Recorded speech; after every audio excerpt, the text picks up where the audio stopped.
Let me open the phone lines. The number to call is 07000 917 917 You can also send in a text or a WhatsApp message to 0703 You can also send in a text or a WhatsApp message to 0703 All right, Aisha. Now, this particular point about advocating for accessible public facilities for disabilities, for people with disabilities, it's actually a very topic, but then it looks like it's not popular enough. Now, I'm going to ask you directly, when we say accessible, it sounds like, okay, an easy word, but what does this accessibility mean specifically? Just really briefly, when it comes to people with disabilities, when we say accessible, what do we mean in the context of people with disabilities? Thank you very much for having me, and also thank you for that question. As you said, it seems popular, but I mean, we all know that it's one of those things that a lot of us in this part of the world shy away from when it comes to conversations of persons with disabilities, especially accessibility and reasonable accommodation. So the first thing, as you said, is what exactly is accessibility? And before I dive into that, I'll first of all even like to address the fact that when we talk about persons with disability, what actually even makes the person not to become a person with disability is the fact that we're not able to do they are unable to do what they're supposed to do because there's no access to it. So for instance now, I'm unable to be independently and participate fully in all aspects of life. That's what accessibility is about. So for instance, let me say, I'm a student, living with a disability, and I need to access a building, let's say my lecture hall. Mm-hmm. The fact is, if there are, let's say, okay, are there ramps? Are there accommodations that will enable me to be able to learn? Or if I'm a deaf person, are there sign language instruction about accessibility? Basically, accessibility is when you allow persons with disability, enable persons with disability to live independently and participate fully in every aspect of life. So that's both the health, economic, social, and every other way. I hope that answered your question. It does. It really does. And I like how you hit the nail on the head. Now, still in the spirit of hitting the nail on the head, what are some of these barriers? Because like it or not, these people are experiencing these difficulties to accessing public facilities because of something that's in existence or something that's not in existence that should be in existence in their favor. So what are some of these barriers that people with disabilities experience in accessing public facilities? Okay, so I'm going to touch on 4 or 5 different barriers. And the first one is going to be physical barriers, that I touched earlier on. For instance, let's say we go to hospitals or we go to public buildings and there are no ramps. Most times people, when they think about a person with disability, they mostly the person that comes to their head is, someone on a wheelchair. But there are so many other forms of disability. Let's also look at your sense clogs or your eyes are narrow. As a blind person as well, how are they able to access your materials? You're also a barrier. Let's talk about technology and communication barrier as well. How accessible are your websites? Because whether we like it or not, those are also barriers that makes it complicated for information to be passed. A lot of those are their software available that a blind person can, your own website is accessible. For instance, the way you write your letters, the colors and things like that. So that particular that particular area has made it either accessible or inaccessible for a person with disability. We also look at organizational barrier, absence of policies that facilitate a lot of things for persons with disabilities. For instance, we know that the disability part or is there implementation going on, and are people being held liable for the things they are supposed to do in those laws? So that's also going to touch on the legislative barriers as well that being faced when persons with disability are denied their rights, outdated laws and policies that are not actually even in line with our environment. And the last one that I'm really, really going to talk about is negative attitude and discrimination, the stigmatization of persons with disability. These are a lot of myths and misconceptions that about persons with disability. It's just a generalization where people feel like, persons with disabilities don't matter because they have a form of disability or the other. For instance, how many hospitals let's have sign language interpreters? We've lost quite a lot of deaf pregnant women because the doctors cannot even understand what they're talking about. So when we're talking about barriers that persons with disability face, it's really deep, and this is a short session that won't carry it all, but these are just few pointers for us to begin to think of, how can we do better as people and as an organization and as a society. Great points you've read out there, but negative attitude and stigmatization is a really sad situation. I must say that, because sometimes these people are not people. Most times, these people, and you can correct me if I'm wrong, these people are so not harmful because the people like you and I, there is nothing so unnecessarily mysterious about them. They only just have these disabilities, and they're regular people like you and me. So that, of course, that negative attitude and stigmatization, is definitely unacceptable. That should be something that people should kick against, and people should actually stop. But there's one part I want us to talk about, which is where the government comes in now. Where do we begin to let the government role, which is being a government, be responsible for the people that you govern, and of course make sure they're in the best situation possible when it comes to facilities and infrastructure around for them. So where does the government come in to make accessibility to living with disabilities? What is it do they need to put in place? You started touching on legislation, so you can go from there. Yeah.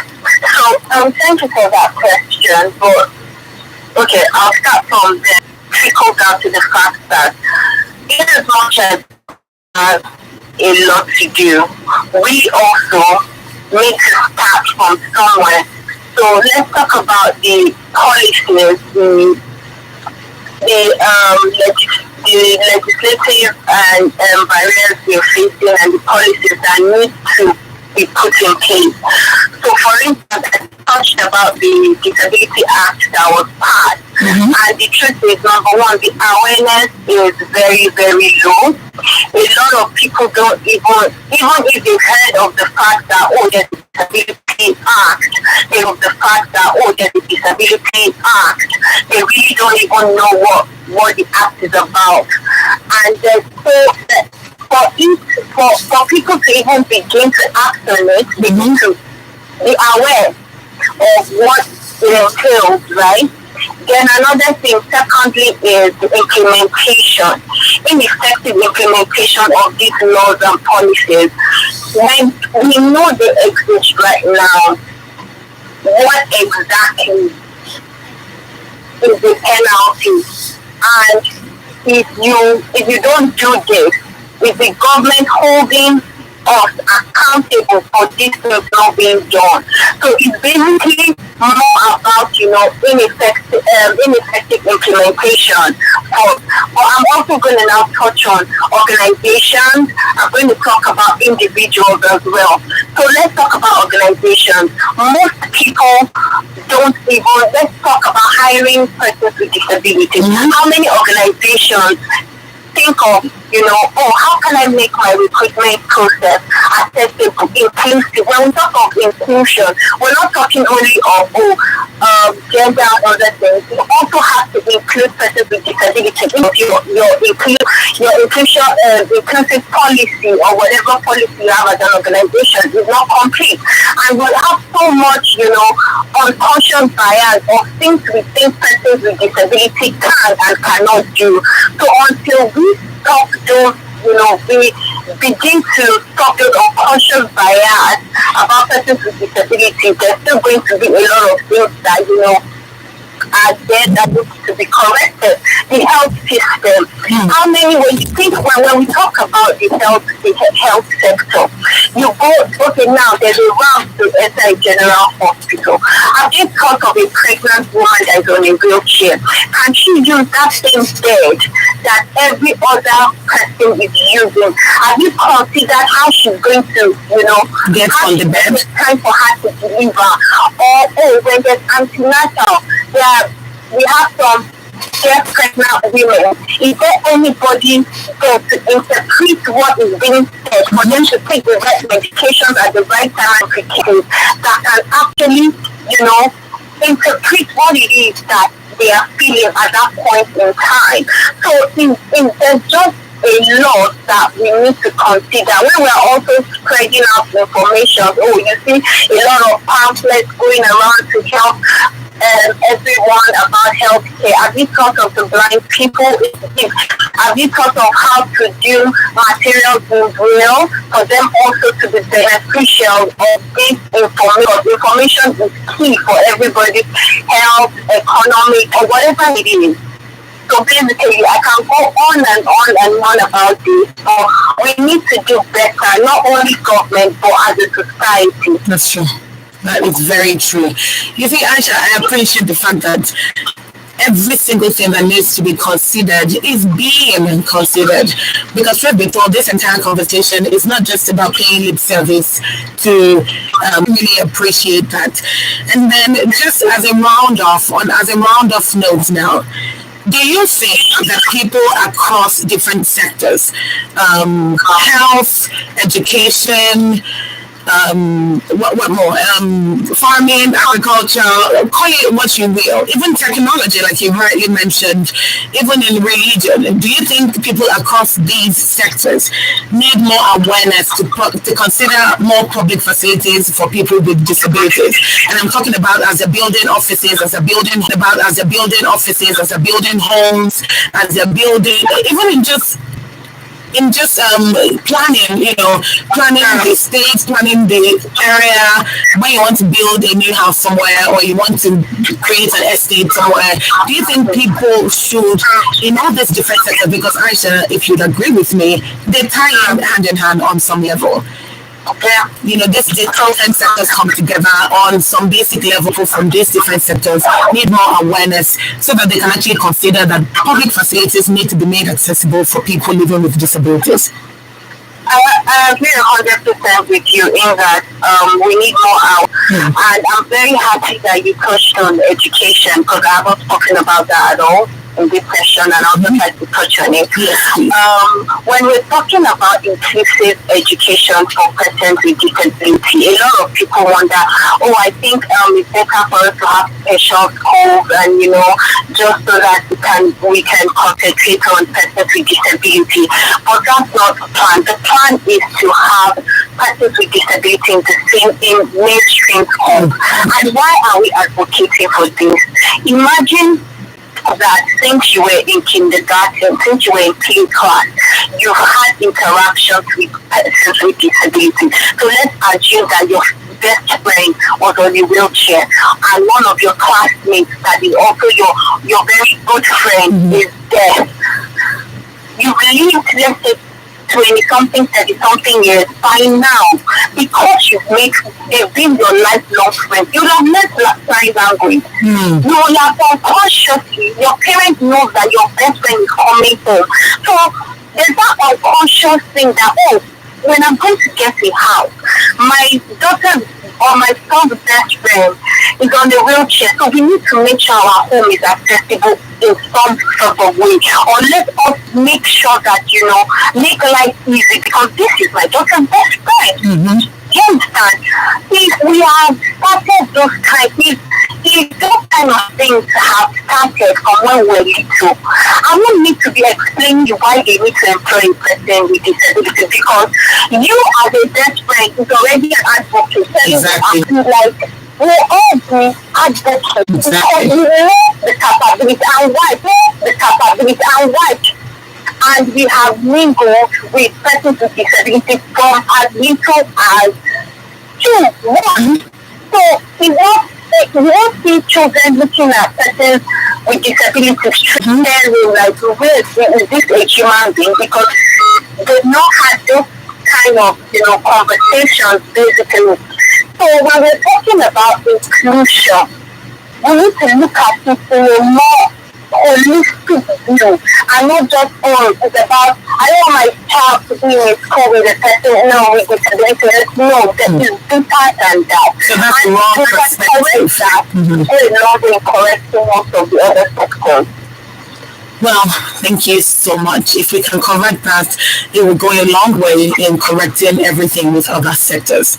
Aisha, this is why I say thank you so much for spending time with us on the Woman Agenda. I feel more informed, and I also believe that anybody listening would also feel the same way, because on the Woman Agenda, I feel more informed, and I also believe that anybody listening would also feel the same way, because people with disabilities cannot continue to be marginalized in our society in this day and age. So thank you very much once again for stopping by. I really appreciate that. Thank you very much. All right. Please enjoy the rest of your day, Aisha. And you too. Thank you. Enjoy the rest of your day, Aisha. And you too. Thank you. Thank you. All right, and that is it on the Woman Agenda today. We definitely have spoken a lot about the importance of advocating for public. All right, and that is it on the Woman Agenda today. We definitely have spoken a lot about the importance of advocating for public facilities for people with disabilities. Without a doubt, it is extremely important that we do this, so that these people, as they grow and as they live in our society, they will not feel sidelined and they will feel included in everything that goes on. Advocating for accessible public health facilities, our guest was Aisha Dirisi, Executive Director, Premier Foundation. Thank you very much, Aisha. Thank you for joining us, and of course, thank you to you for tuning in as well. The Woman Agenda continues next week Friday at 3:05 p.m. Thank you very much for tuning in. The Woman Agenda is a deliberate and calculated program where we break the culture of silence while amplifying the voice of women and girls in demanding transparency, accountability, and good governance. Thank you very much again. My name is Simple Titilayo Ajama. Good afternoon. You're listening to WFM 9.7. What are the consequences of corruption on the woman? Silence. Silence through diverse forms. Education, healthcare, laws and policies fostering unfavorable conditions to the woman at all levels. The Woman Agenda, breaking that silence, demanding accountability, transparency and good governance. The Woman Agenda is deliberate and calculated in amplifying the voice of women. The Women Agenda, Friday, 3 p.m. on Women Radio 91.7.